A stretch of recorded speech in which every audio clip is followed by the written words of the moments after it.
George, what are the services that the landlord provides?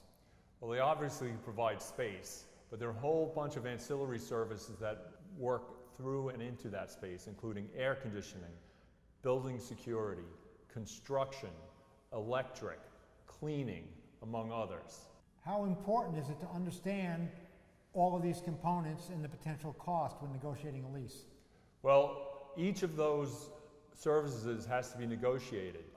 Elevator service is a great example. If a building has poor elevator service, it can cost tenants tens of thousands of dollars if they have 20 or 30 employees that have to wait for an elevator every day going in and out. It turns into lots of money. So making sure that a landlord is maintaining their building and upgrading it on a continuous basis is really important to a tenant. And some landlords do it better than others. What about the issue of office cleaning? We've heard complaints from tenants that didn't realize that they had to pay for their cleaning independently, and yet in other buildings they move in and the cleaning staff dutifully comes in, takes care of the space, and there's no additional expense. Well, sometimes it's included in the rent, and sometimes it's not. And typically in places like Chelsea and Soho, the tenant pays for cleaning, but in Lower Manhattan and buildings in Midtown Manhattan, oftentimes it's included in the rent. You have to know how each building is operated, and your real estate broker will tell you. There are other expenses.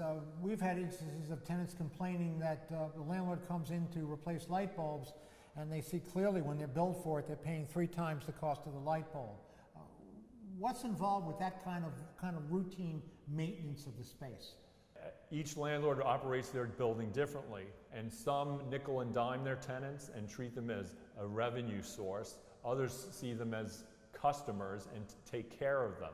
You have to know who your landlord is. Your real estate broker, who's been in the business for a long time, will know who does what to whom. So it's very important to understand that there are all kinds of additional services and costs associated with a lease outside of simply the base rent.